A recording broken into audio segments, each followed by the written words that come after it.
gastarei e me deixarei gastar pelas vossas almas, ainda que amando-vos cada vez mais, seja menos amado. Paulo, na segunda carta aos Coríntios, capítulo 12, versículo 15. Há numerosos companheiros da pregação salvacionista que de bom grado se elevam a tribunas douradas, discorrendo preciosamente sobre méritos da bondade e da fé, mas, se convidados a contribuir nas boas obras, sentem-se feridos na bolsa e recuam, apressados sob disparatadas alegações. Entendimentos míopes proíbem o exercício da caridade e afastam-se para diferentes setores, onde a boa doutrina lhes não constitua incômodo à vida calma. Efetivamente, no entanto, na prática legítima do Evangelho, não nos cabe apenas gastar o que temos, mas também dar o que somos. Não basta derramar o cofre e solucionar questões ligadas à experiência do corpo. É imprescindível darmos através do suor e da colaboração e do esforço espontâneo na solidariedade para atender substancialmente as nossas obrigações primárias à frente de Cristo. Quem de algum modo não se empenha a benefício dos companheiros apenas conhece as lições do alto nos círculos da palavra. Muita gente espera o amor alheio a fim de amar, quando tal atitude somente significa dilação nos empreendimentos santificadores que nos competem. Quem ajuda e sofre por produção à boa nova, recolhe sofrimentos celestes de força para agir no progresso moral geral. Lembremos-nos de que Jesus não só cedeu em favor de todos, quando poderia reter em seu próprio benefício, mas igualmente fez a doação de si mesmo pela elevação comum. Pregadores que não gastam e nem se gastam pelo engrandecimento das ideias redentoras do cristianismo são orquídeas do Evangelho, sob o apoio problemático das possibilidades alheias. Mas aquele que ensina e exemplifica, aprendendo a sacrificar-se pelo erguimento de todos, é a árvore robusta do eterno bem, manifestando o Senhor no solo rico de verdadeira fraternidade. Então, agradecemos a Deus, nosso Pai, ao Divino Mestre Jesus, por estarmos reunidos nessa tarde do estudo de hoje, e que tenhamos sempre boa vontade para trabalharmos na seara do Cristo. E isso vai fazer muito bem mais a gente do que ao próximo. Pedimos aos bons espíritos aqui presentes que iluminem a nossa irmandade, para nos trazer tudo que precisamos ouvir hoje, que nós tenhamos ouvido de ouvir, né? Para podermos absorver todos esses ensinamentos. Tenhamos um bom estudo, que assim seja, graças a Deus.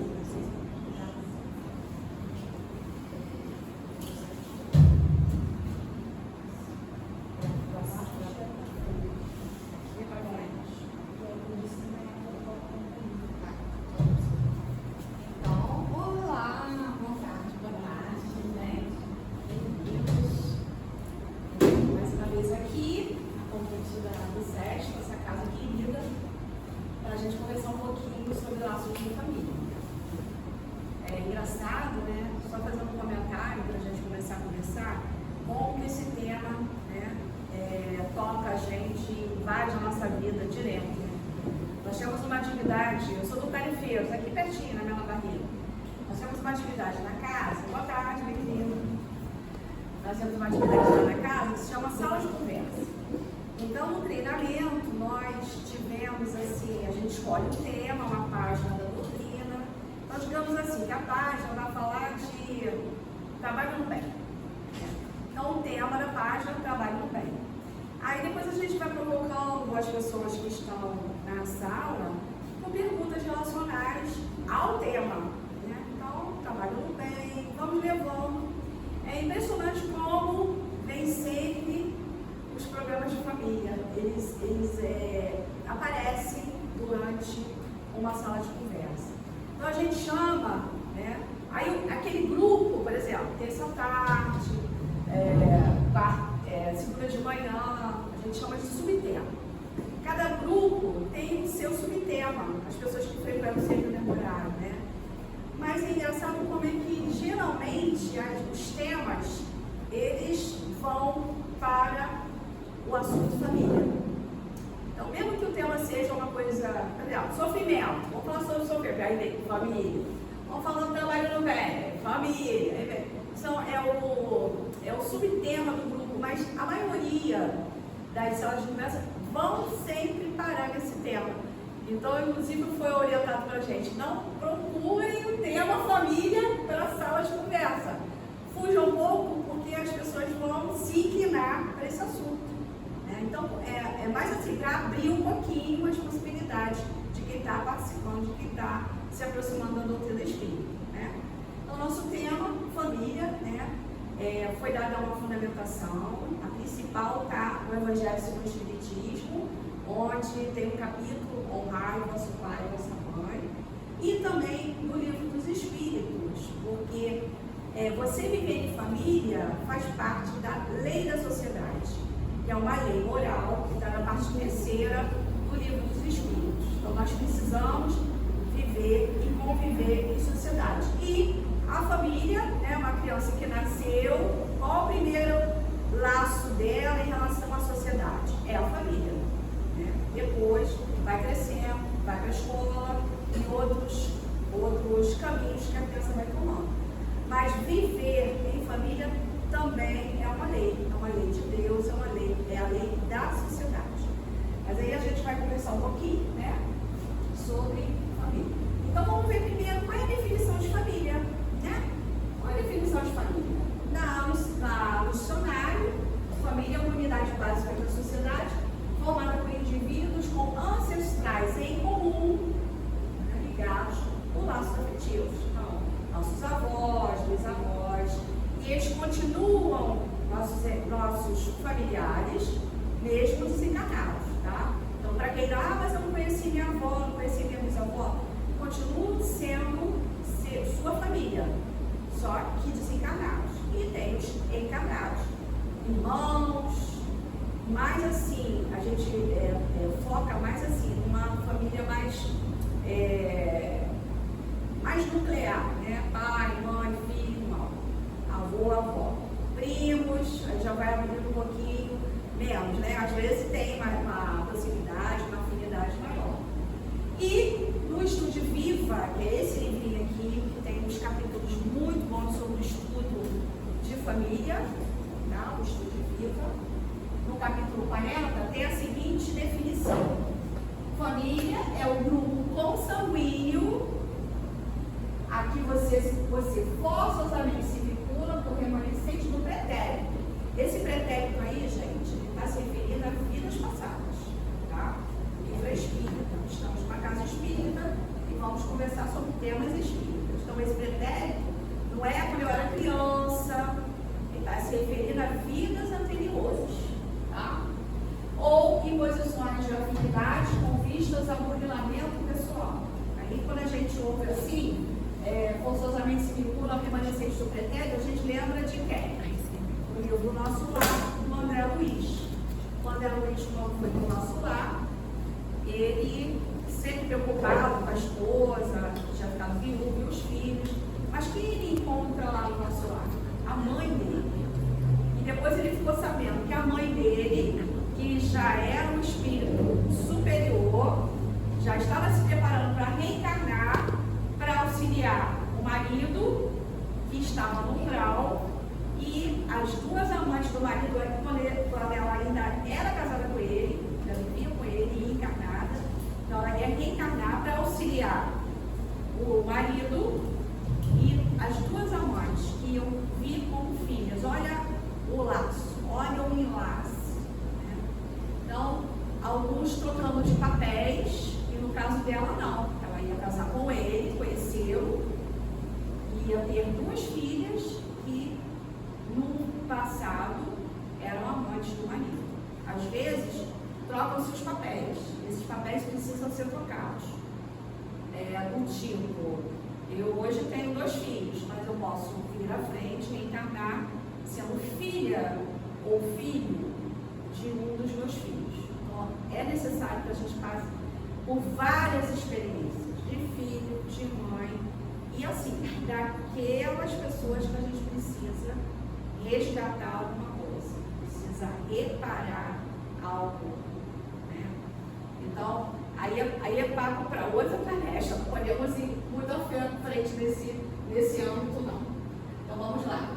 Então, lá no Instituto de Vida tem essa definição de família, né? E a gente lembra de Jesus, né? Jesus, né, quando ainda lá, para ser crucificado, perguntou: quem é minha mãe? Quem são meus irmãos? Aí tem uma linha aí que diz: Jesus tinha vários irmãos. Aí tem umas coisas assim que o pessoal viaja por aqui, mas não era desse tipo de irmão que ele estava falando. Ele estava falando dos irmãos em humanidade, né? Porque todos somos filhos de um Deus, um Pai maior. Então, somos todos irmãos, né? Então, esses irmãos a que Jesus estava se referindo. E no Evangelho, lá nesse capítulo 14, o mais vosso pai e vossa mãe, tem a diferença entre parentesco corporal e parentesco espiritual. Então, o que seria o parentesco corporal? O de sangue, né?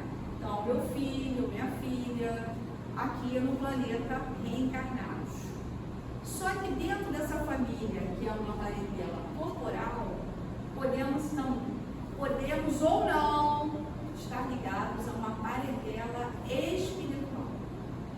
Então, a gente às vezes conhece os casos de pessoas que têm uma afinidade maior com um filho do que com o outro, uma afinidade maior com a mãe do que com o pai. Por quê?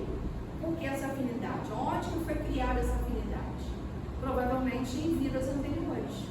Já estiveram juntos.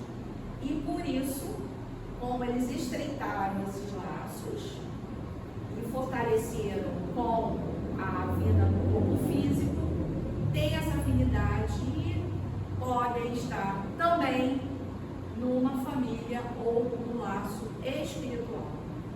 Então, não são excludentes. Mas o meu filho e minha filha são só do corporal. Não é excludente. Pode ser os dois, pode ser um. Você pode conhecer uma pessoa, nunca viu a pessoa, mas tem uma afinidade com aquela pessoa. Então, aquela pessoa que você tem tanta afinidade, que às vezes você nem conheceu na infância, nem depois. Conheceu outro dia, mas sua afinidade com a pessoa pode ser da sua família espiritual. Eu tenho uma amiga que ela teve 3 filhos, ela morava em Caxias. Ela tinha uma vizinha que o marido e a mulher eram viciados em droga. Então, o que o filho deles fazia? Eu acho que era um filho menor. Ele tinha o quê? 7, 8 anos. Ele ia para a casa dela. Eles estavam mal. Ele corria para a casa dela. E ficava lá, e ficava lá, e ficava lá. Então, ela precisou mudar. Ela recebeu uma herança, uma casinha. Ela pagava aluguel, né? Então, ela mudou para a casinha dela. Aí, o que aconteceu? O garoto, não é que o garoto foi. Ele: não vou ficar aqui, eu vou com você, eu vou com você. Eu sei que os pais já estão tão desequilibrados que nem se importaram, nada disso. Deixou o rapaz ir. O rapaz mora com ela até hoje. Ele estava já fazendo vestibular, um menino calmo, estudioso, se chamava ela de mãe. Você vê, o que é isso, gente? A doutrina explica, né? É uma afinidade espiritual. Ela mesma falava: eu não entendo que esse menino só fica perto da gente. Ela tratava bem, cuidava dele. Então ela mesma não entendia. Gente, só pode ser, ela não era espírita não, né? Só pode ser de outra vida, só pode ser de outra vida. Ela mesma chegou à conclusão, né?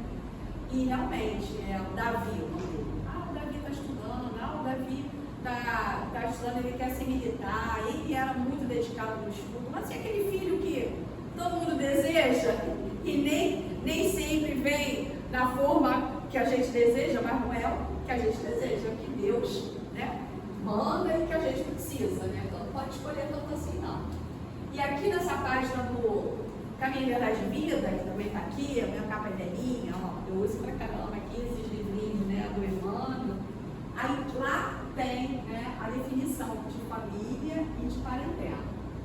Então, o Emmanuel diz assim, que a fim de acordar a vigilância dos companheiros menos avisados, somos nós, tá? Porque a gente está por aí, desavisado, vai para o mercado, faz compra, cuida da casa. E por isso que a gente precisa, né, vir ao centro espírita.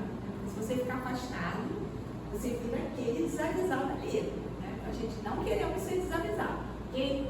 Então, ele traz os conceitos recordando. Por que recordando? Será que a gente já aprendeu isso antes? Provavelmente, né? Então, é razoável sugerir a divisão de família e parentela. Vamos lá. No primeiro, é o símbolo dos laços eternos do amor. Né? Então, família. Símbolo do laço eterno do amor. E o segundo é o cadinho de lutas por vezes acertas. Então, a parentela vai virar uma família espiritual, mas antes precisamos passar por alguns percalços, vamos dizer assim. Né?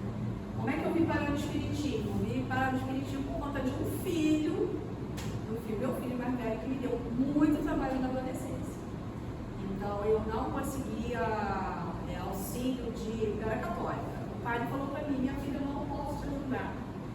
E, então, vá procurar quem pode te ajudar. E no centro espírita eu encontrei pessoas que me acolheram dentro do meu sofrimento, né? E a maioria das pessoas não tem possibilidade de ajudar. Não é que não queiram. Às vezes, você precisa ter o conhecimento até de doutrina, ou seja outra religião, mas seja preparado para acolher. As pessoas não estão envolvidas, não culpo ninguém. Era o momento de eu me encontrar com a doutrina espírita. Minha sogra já era espírita, desde sempre. Meu marido evangelizado, desde sempre. Minhas cunhadas médias e eu era católica. Então chegou o momento, não dá mais, já te demos muitos avisos, está na hora de você se posicionar, né? Então, aí veio o sofrimento que me aproximou da doutrina espírita. Foi uma benção, né? Quer dizer, na hora não é legal não, né, gente? Sofrimento, filho desobediente, não respeitava, de jeito nenhum, e a gente querendo resolver a situação como se fosse um passe de mágica. Não tem mágica, tem esforço, né? E hoje ele está bem, graças a Deus, eu sereno, graças a Deus. Então, esse cadinho de lutas vem, né, para diminuir imperfeições, os sentimentos, fundindo-nos na liga divina do amor para a eternidade. Então, esse filho encarnado, né, a gente se afinizou mais, né, fomos nos afinizando, que quando está pequenininho, tá beleza, né? Depois que chega, que eles começam a querer ganhar o mundo, é que é a grande questão, né? Nosso desafio é muito grande. No dia de hoje, então, eu não imagino, quer dizer, eu imagino e vejo muita dificuldade, mas isso não significa que a gente tenha que desistir, não. Então, a família não seria a parentela, mas a parentela seria a família, tá? Então, os conceitos se misturam um pouco, mas se você tem uma família, tua família está, poxa, não tá legal, você, a parentela que ali você está precisando afinizar alguma coisa, tá? Será que todas as pessoas têm na sua família tranquilidade, aquela paz e harmonia? Família Margarina, que é novinho, ele não sabe. Família Margarina no tempo mais atrás, tá? Mas família Margarina, gente, não existe. Então, o planeta Terra, que é o planeta de provas e expiações, é um planeta hospital e escola. Nós estamos aqui nos curando e aprendendo também, por isso escola e por isso hospital. Eu vi uma palestra outro dia que diz assim, que no planeta de regeneração, o que é fisioterapeuta, que faça bastante fisioterapeuta no mundo para reencarnar com esse conhecimento. Por quê? Porque quando a Terra se tornar planeta de regeneração, nós estaremos em convalescença. Então, aqui no planeta Terra, provas e expiações, estamos nos curando, tem sentido, né? E no planeta de regeneração, nós vamos convalescer. Então, vamos fazer fisioterapias para curarmos as nossas almas ou os nossos espíritos. Tem sentido, tem sentido. Me lembro quem foi, se foi o Ela ou se foi o Haroldo, um dos dois falou.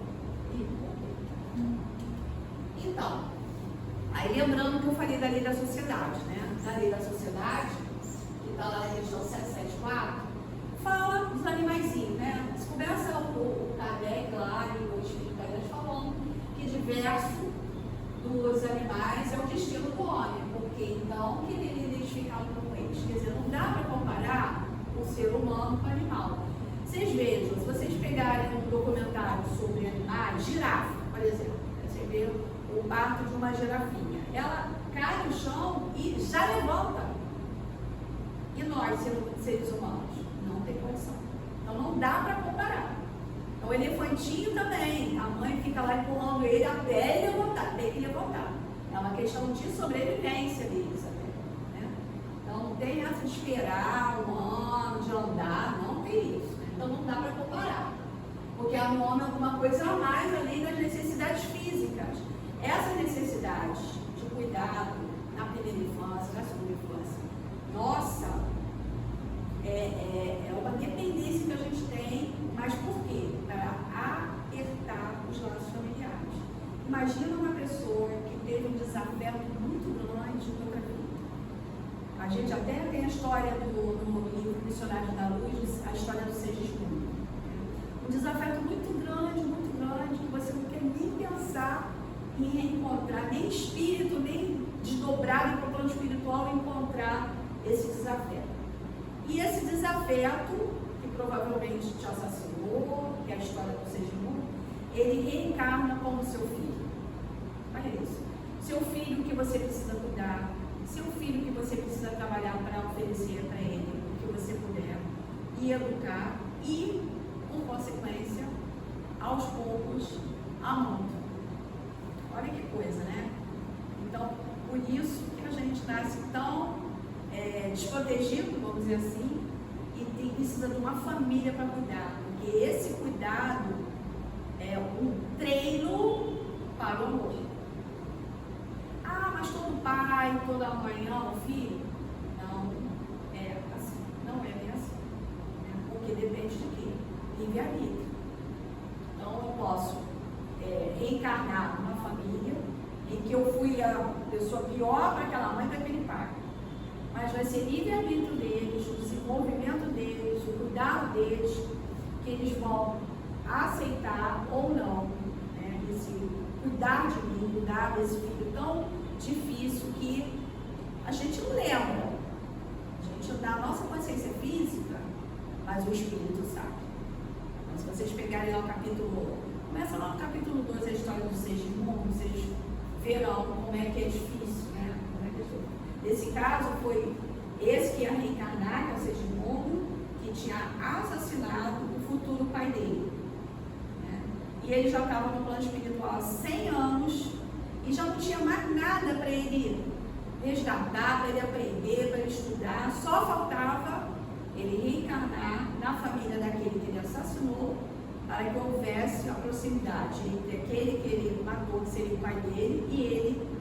E a mãe estava ali, né, na história também, né? E a gente vai caminhando por aí e vai se enganchando aí nas coisas, hein? Cuidado.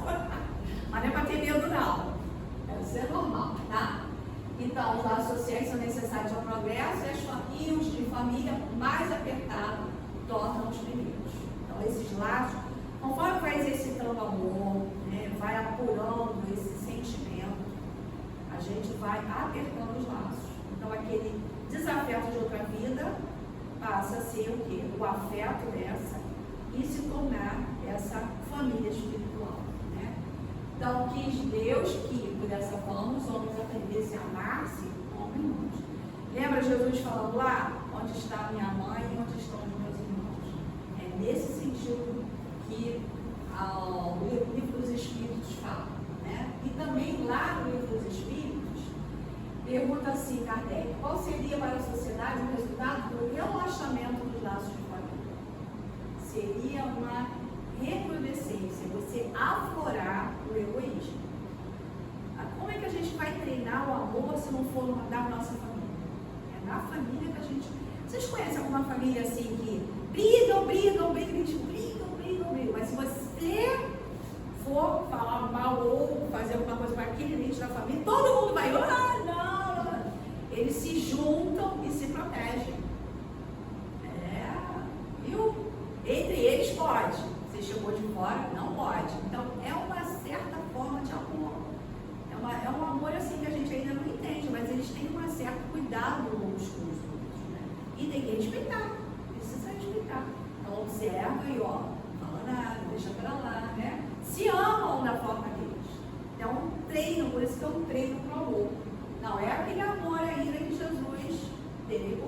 ponto de se sacrificar. Nem é também, muito menos, o amor de Deus como nós. Não dá para comparar. Nós somos espíritos ainda muito, né, na escala lá embaixo, ainda muita coisa para aprender. Né? E lá no Evangelho, né, eu estou lembrando no capítulo 4, a gente está falando de reencarnação aqui, tá? Ninguém poderá ver o reino de Deus se não nascer de novo. Né? Ele diz que a reencarnação fortalece os laços de família, ao passo que a unicidade da existência rompe. Ou seja, se nós tivéssemos só, nós temos uma vida, nós temos várias existências. Então é necessário, né, que a gente passe por várias existências para que a gente possa evoluir, amadurecer e crescer. É necessário. Nós só vamos aprender, é o paradoxo, né? Nós somos espíritos imortais. Então, nosso planeta, nossa pátria original não é aqui na matéria, é no plano espiritual. Porém, precisamos da matéria para evoluir. É um paradoxo. Você espírito precisa da matéria. É um paradoxo, mas é necessário. Uma vez uma colega deu uma definição bem legal, ela falou assim: como é que eu vou exercitar ou ter paciência, que é uma virtude? Aí ela comparava, por exemplo, o computador, ela tinha dificuldade. Então ela precisava de um computador, no exemplo dela, de um computador que é matéria, para desenvolver uma virtude que é a paciência. Ou seja, estar ali, fazer curso, aprender, exercitar, não desistir. Então, matéria para adquirir virtude, uma virtude que é a paciência. Paciência você não compra no mercado. Paciência não vende aquilo nem a música. Paciência não é uma coisa material. Mas o computador ali, ou elevador, ou esse filho, ou esse neto, essa mãe, ou esse irmão, estão ali também para nos ajudar a desenvolver virtudes. Então, os laços de família não sofrem destruição alguma com a reencarnação. E tem uma linha de outras religiões que acham que a reencarnação, quer dizer, hoje eu tenho meu pai e minha mãe, aí eu vou desencarnar, aí não vou encontrar mais com eles, então eu destruí a minha família. Não é esse pensamento. Lembra que no início eu falei? A minha mãe, que já desencarnou, ela continua sendo minha mãe, só que ela está desencarnada. O meu pai, que já desencarnou, continua sendo meu pai, sendo pai meu e da minha irmã. Então essa família não está destruída, não está acabada. Ela vai continuando, ela vai dando prosseguimento. Ela não para ali com o desencarne das pessoas, né? Então, ao contrário, tornam-se mais fortalecidos e apertados. O princípio oposto, sim, destrói. Ou seja, não acreditar na reencarnação, não adianta. Eu sempre acreditei que havia alguma coisa, inclusive a doutrina católica acredita, né? Que existe alguma coisa depois da morte. Eles têm as definições deles e a doutrina espírita tem, que a vida continua e não cessa, não para. Né? Então, imagina você achar que você acaba tudo aqui, ou seja, no dia da sua morte, acabou tudo. Cria uma desesperança muito grande. A gente precisa, nosso espírito precisa acreditar em algo mais. Crer no futuro, que a doutrina chama de porvir. E tudo que eu estou fazendo aqui, senão eu perguntaria para mim mesma: o que adianta você trabalhar no bem? O que adianta fazer palestra? O que adianta estar na evangelização se vai tudo para o caixão comigo? A nossa vida precisa de sentido. Então, essa crença na reencarnação dá esse sentido, né? Dá uma concretude, um sentimento que já nascemos com ele, já temos esse sentimento. Então ele dá uma concretude, dá sentido para as coisas que a gente busca, né? E o Kardec, ele era muito preocupado não com outras religiões, ele ficava preocupado com o materialismo. O materialismo, as outras religiões não são, cada um que acredite no que se achar melhor e no que se sentir bem, desde que não vire, né, um exagero. Mas o materialismo, sim, esse é perigoso. Você perspectiva de absolutamente nada. Né? A gente se preocupa muito com o jovem, com a criança, então, geralmente o jovem, a minha questão, né, é que começa na adolescência a dar trabalho. Então, por isso a importância da evangelização. Então, pequenininho, você pega pela mão e leva. Um adolescente já começou a dar problema. E aí? E aí, como é que você vai levar? Arrastar? Vai botar corrente na perna? Então, ele precisa criar o hábito. E assim, todos os problemas estarão resolvidos. Não estarão resolvidos. Então, você tem aí alguma coisa que fica, uma base que fica. Então, meu marido foi evangelizado. E depois ele acabou se afastando por conta de colégio, trabalho, ele começou a trabalhar muito cedo. Então, hoje em dia, e a mãe continua, as irmãs também, e o pai também. E ele gosta do centro espírita que tem na Penha, porque o pai dele fundou um centro espírita lá na Penha. Mas aí, por causa de horário, lá fecha 6 horas, da noite no ar, por causa do, né, a região está perigosa. O centro espírita tem um trabalho social muito bom, excelente. Então ele não vai, mas ele participa do culto lá comigo, quando os meninos estavam em casa, agora não tem mais ninguém em casa. Então, quando meu filho mais novo estava em casa e fazia alguma pergunta, ele sabia responder tudo. Eu ficava impressionada. Por quê? Lá na evangelização. E no culto do lar, em casa, e na frequência do Santo Espírito. Ele fechar a trilha, Santo Espírito, na juventude, ele fez tudo. E aquele conhecimento, mesmo ele tendo se afastado, permanece. Uma pessoa reta, honesta, quer dizer, que tudo que ele adquiriu não se perde. Então, a criança pequena que vai para o Santo Espírito, mas não está entendendo nada. Tá.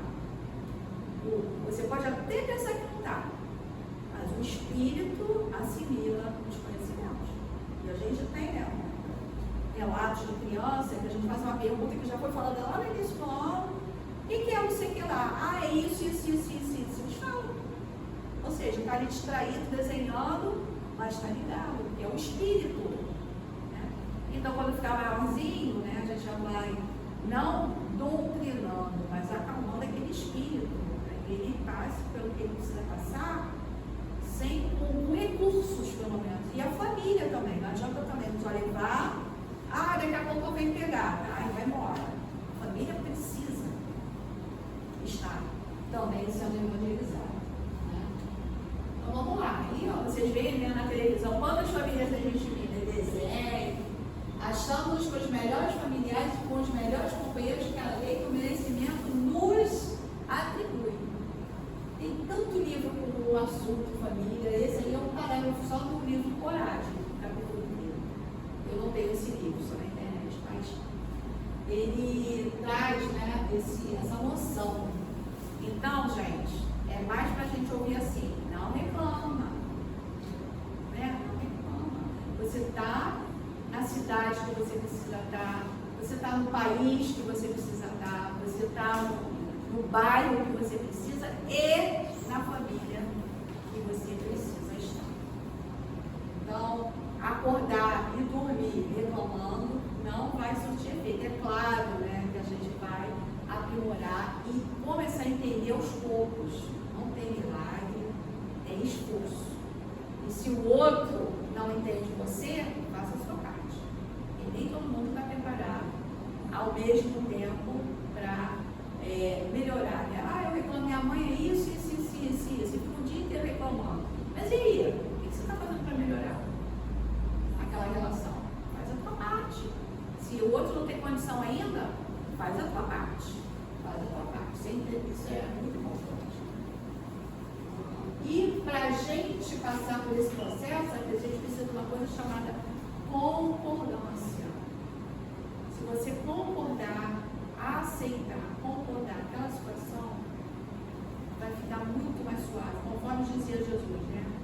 Para segui-lo, para que o nosso jugo se torne mais leve, não se torne um fardo. Não é o tempo nosso. Pai nosso diz, seja feita a tua vontade, não é a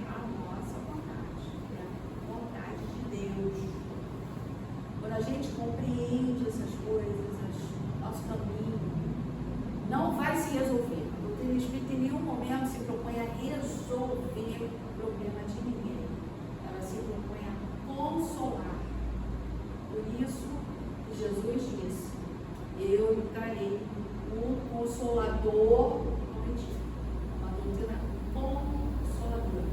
E quando a gente vai para a razão, tentar entender, alivia o nosso coração. Alivia o nosso coração. Nós precisamos nos movimentar. Então, se o Senhor não te observasse o devotamento afetivo, não te entregaria a formação da família em cuja intimidade criaturas diversas te aguardam, carinho e cooperação. Ah, mas a minha família é muito difícil. Mas essa família difícil espera de você alguma coisa. Você precisa fazer a sua parte. Nós precisamos. E era o que eu tinha dificuldade com meu filho, de fazer a minha parte. De não paralisar. O sofrimento às vezes paralisa a gente. E a gente não pode se deixar paralisar durante o sofrimento. A gente precisa se movimentar. A gente precisa fazer a nossa parte, demonstrar atenção, carinho. Né? Os adolescentes vêm, inclusive, essa fase, adolescência aqui, puberdade, adolescência, pré-adolescência, só tem no Ocidente, no Oriente não tem.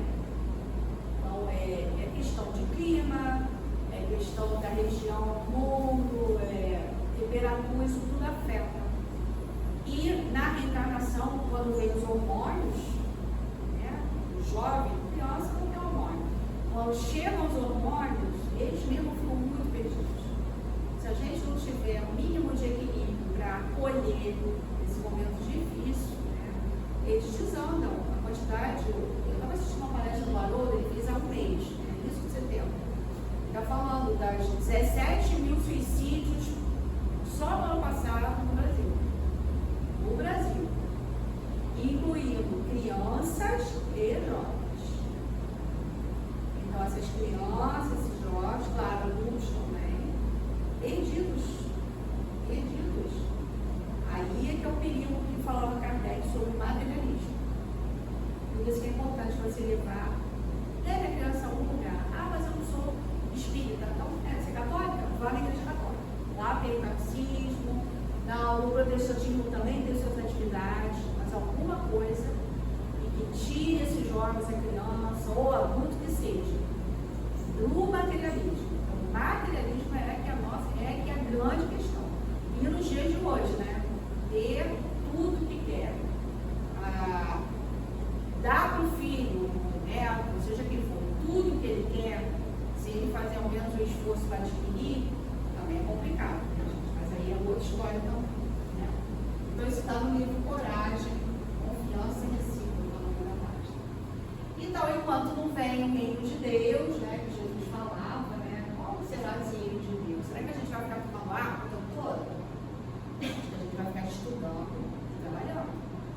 Esse é o reino de Deus. Ninguém fica tomando água o tempo todo, meditando o tempo todo. Meditar sim, orar sim, mas para que a gente ganhe forças, energia do plano espiritual para a gente fazer essa parte, que é o trabalho do médico. Né? Então, lá nessa página do livro Versos de Paz diz que amarás os teus familiares, amigos, como seres extremamente queridos. Então, se hoje eu reclamo, um dia não sabemos quando, hein? Também o que eu estou falando aqui é que não estou falando algumas coisas para, mês que vem já está tudo resolvido. Não é assim. Não é assim. A gente precisa perseverar no caminho. Só para vocês terem uma ideia, eu fiquei 2 anos chorando por conta desse meu filho. 2 anos. Hoje eu fico assim, gente, que idiotice, né? Mas aí que na época eu estava muito desequilibrada. Uma pessoa desequilibrada perde o rumo. Não estou nem falando que a gente, 24 horas por dia, o espírito está sempre equilibrado. Não está. Nós não estamos tendo. Nós precisamos ficar vigilantes. Nós precisamos orar, nós precisamos fazer nosso culto no lar, nós precisamos frequentar o centro espírita, ouvir muita palestra, tomar muito passe água frutificada, para a gente o equilíbrio.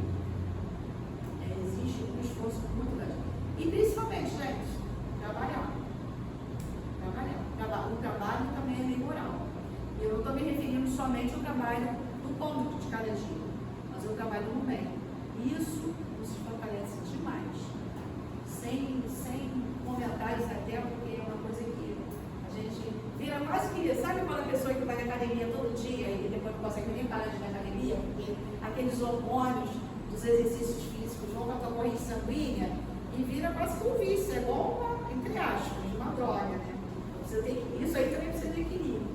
Mas quando você trabalha no bem, você não consegue ficar sem. Você precisa daquele alimento para manter esse tal equilíbrio, tá? Esse tal equilíbrio. Então, enquanto não compreendemos que as esperanças e necessidades deles, desses familiares, são iguais às do próximo, porque tem gente que é assim, né? Faz o bem ao próximo, né?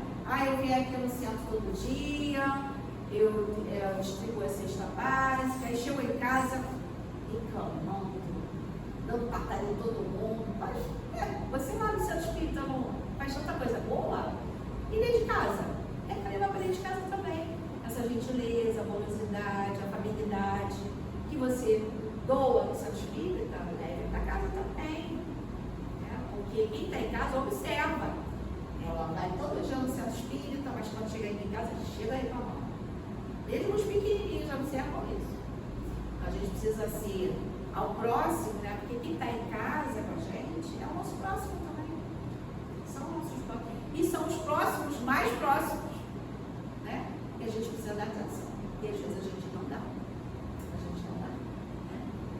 Então, se nós não fizermos isso, né, não conquistaremos em favor de nós mesmos, né, como sendo cidadãos do universo. Nós somos cidadãos do universo, tá? Estamos aqui no planeta de próprias criações, mas somos cidadãos do universo. Né? Olha quanta família que tem, né, os desenhos animados, né? Família, aquela família que chama a família água, são esquisitões, né? Mas eles se amam, eles se respeitam, eles se entendem. Tem o Cristo, né, nesta pedra, e outros, né, as corujinhas, vários tipos de família. Os animais também têm o respeito por sua família, né?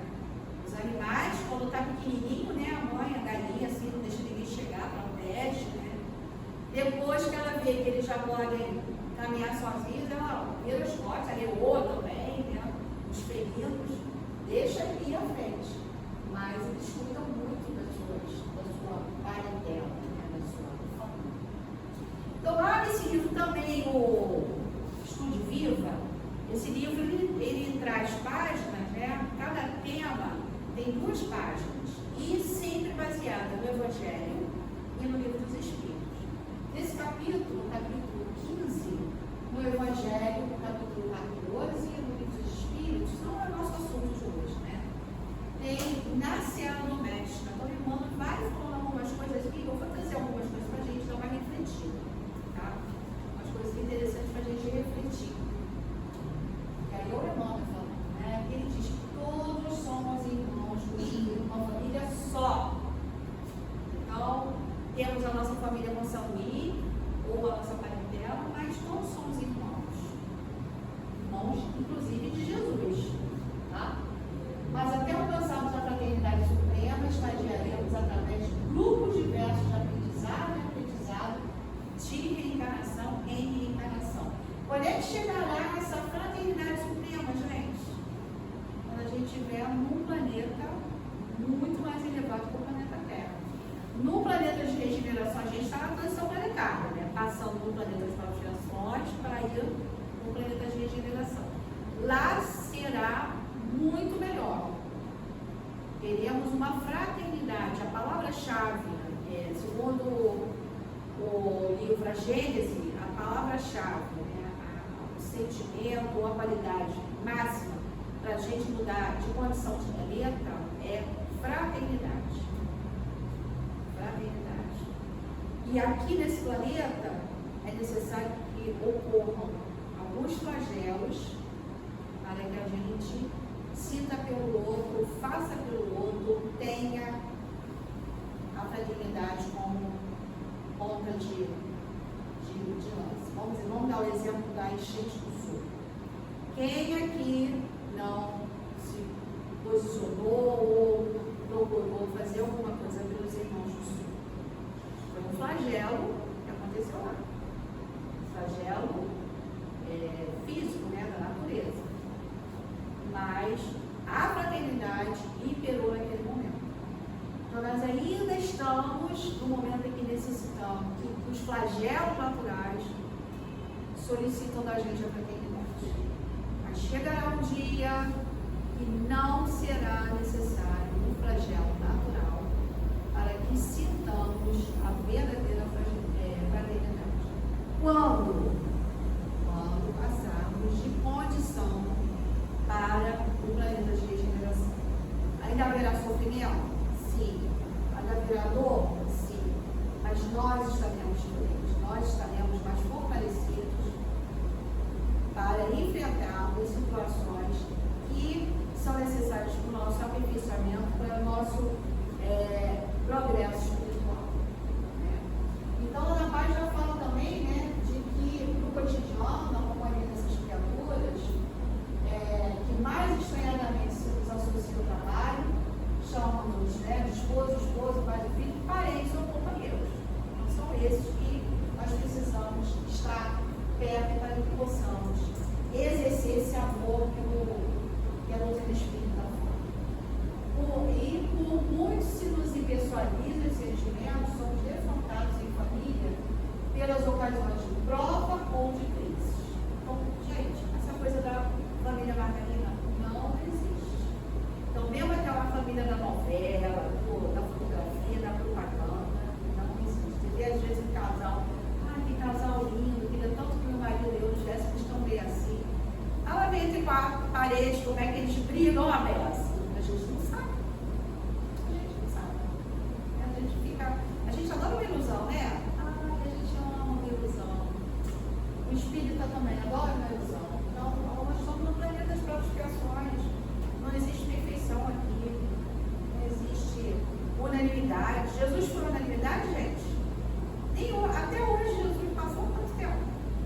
Vamos no século XXI. Jesus não é unanimidade. Não é. Tem gente que se diz cristão e segue o Cristo. Só uma reflexão, tá? Ela não mata do chão de ninguém. A verdade é essa. Então, precisamos nos esforçar para estar na trilha certa.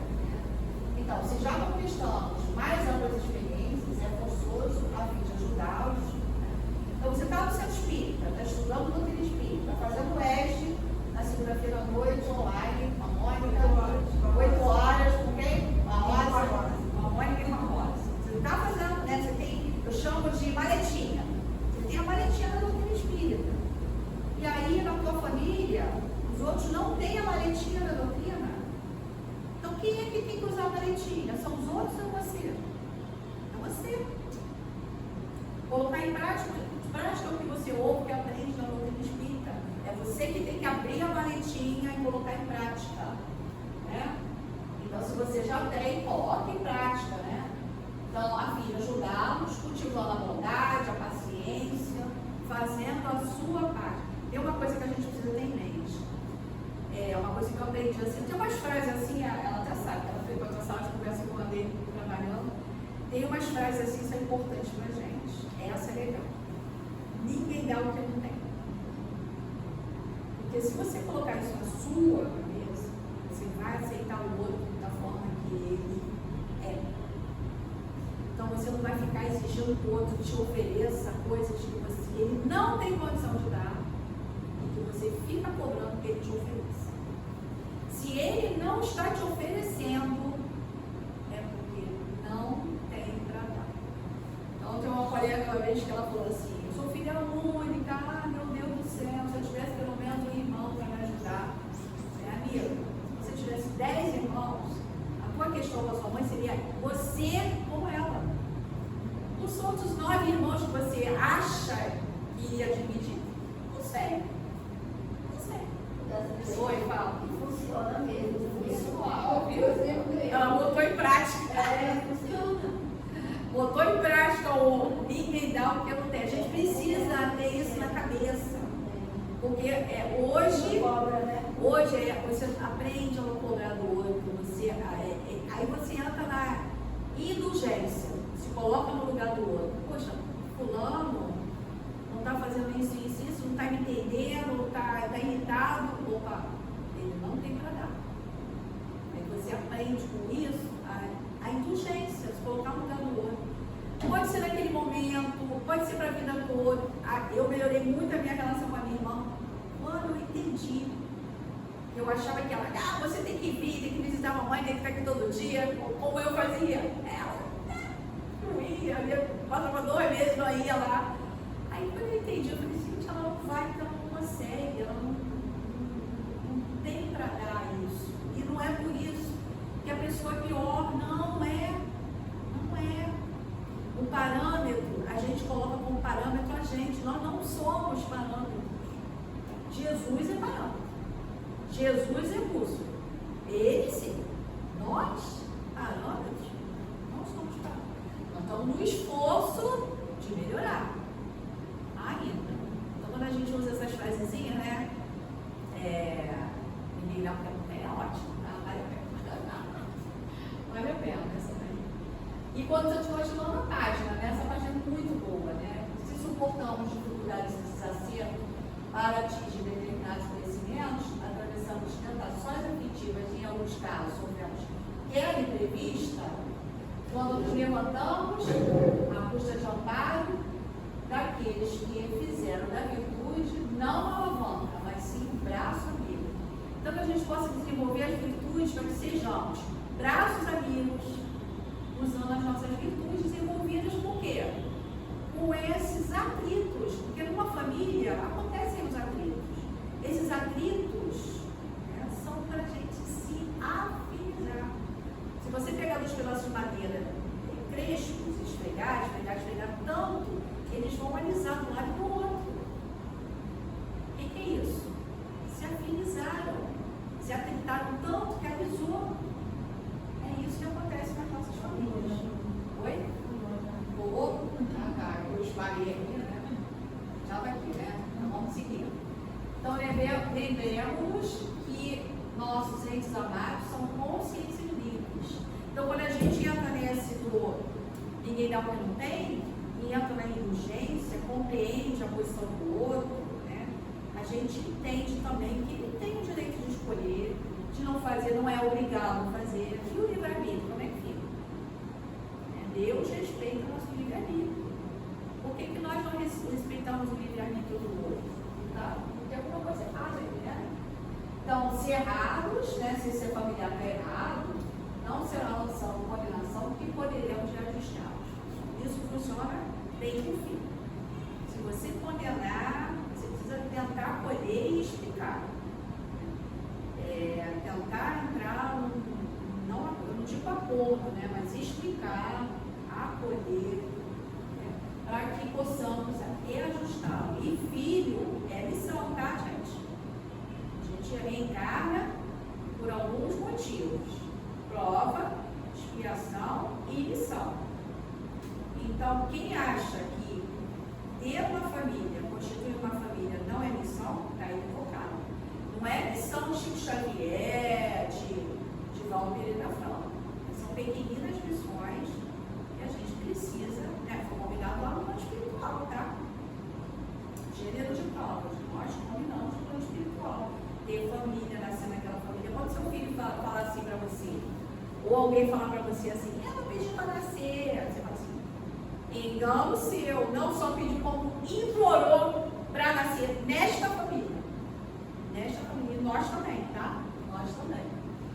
Então, se errados, nós precisaremos reajustar esse familiar, né? Se fracos, eles estão aguardando de nós força para serem valorizados. Se ignorantes, não é isso pedir entendimento sem administrados e educação, que é o tal do ninguém dá o que não tem. Exatamente, não tem condição ainda, um dia terá, né? E se doente, não é justo esperar que testemunhe um comportamento igual daquela criatura sadia. Então, esse familiar pode estar nesses casos todos, né? Podem estar errados, fracos, ignorantes, doentes, necessitando de alguém que os ajude a me ajustar, de alguém que os valorize. Aí eu lembro da parábola dos talentos, né? Todos temos talento. E às vezes você fica criticando e não valoriza o talento que esse filho, que esse alguém possa ter, né? Educação e que seja uma criatura sadia, né? Minimamente equilibrada, tá? Minimamente. Então, em qualquer circunstância necessária, você vai observar sempre. Eu gosto de Emmanuel, porque ele chama, né? Ele, ó, tem que observar e observar que fomos transitoriamente colocados em regime de intimidade, ou seja, nessa família, para aprendermos uns com os outros e ampararmos reciprocamente. Por quê? Hoje é um ente querido que precisa de ajuda, amanhã posso ser eu. A gente fica idoso. Então, a mãe, né, quando ele está falando assim, hoje é minha mãe, é minha filha. Já passei por isso. A minha mãe, precisei cuidar dela como se fosse uma filha. Eu não tive filha, mas a minha mãe foi minha filha. Né? Eu tinha que cuidar, tinha que dar atenção, tinha que levar no médico, tinha que não sei o quê, tinha que trocar a fralda. Então, a gente praticamente, na mesma reencarnação, trocamos de lugar. Então, mas ela um dia fez a mesma coisa comigo. Então, antes eu fui cuidada. E hoje, depois, eu pude cuidar. A gente vai na mesma reencarnação trocando os papéis, né? E amparando os princípios de cada um. Então, à vista disso, evitemos desespero, irritação, desânimo e ressentimento. Ressentimento, você ajuda muito essa coisa do ele é o que eu não tenho. Se você ficar esperando o outro, que esse outro ofereça aquilo exatamente que você quer, o ressentimento vem e ele se consolida, né? Então, por isso que nós temos esse consolador prometido em nossas vidas. Então, em conformidade com o amor que a vida nos preceitua, nós precisamos fazer o bem que nos compete fazer. O possível, gente. Porque a espiritualidade não espera da gente o impossível. Nenhum nosso protetor espiritual, Deus, Jesus, não espera da gente o impossível. Eles esperam que possamos fazer o nosso possível. A questão é que nós não fazemos o nosso possível. Então, só reflexões para a gente pensar um pouquinho, né? Então, fica aqui um exemplo de algumas famílias, né? Para a gente tentar absorver um pouquinho os conhecimentos da doutrina, de Emmanuel, de Kardec, da espiritualidade. Eles sempre estão aí para nos ajudar, né? A dor, Leon Henrique dizia, né? A dor, ela vem, não tem como, mas o sofrimento, ele só vem se a gente não souber lidar com essa dor, tá? Então é isso, obrigada pela atenção de vocês, espero que tenham aproveitado o conteúdo, tá? E agradeço o Sérgio por ter me convidado, tá? Para transmitir essa conversa. Muito obrigada. Sem dúvida, muitas reflexões. Muitas. Bem Deus, bem baixo. Então, vamos agradecer primeiro a Deus, nosso Pai, aos irmãos Jesus, aos nossos anjos guardiões, por estarmos aqui, tantas impressões, tantos ensinamentos para a gente refletir, até sobre o nosso dia a dia, realmente, com relação às nossas famílias. E, acima de tudo, agradecemos a Deus, essa família que nos foi dada, porque, como a Tassi falou, sem dúvida nenhuma, é a família na qual a gente precisa estar, com a qual a gente precisa estar, para nos melhorarmos, para auxiliarmos esses irmãos nossos de caminhada. Então, que Deus nos ilumine, que tenhamos força e vontade, coragem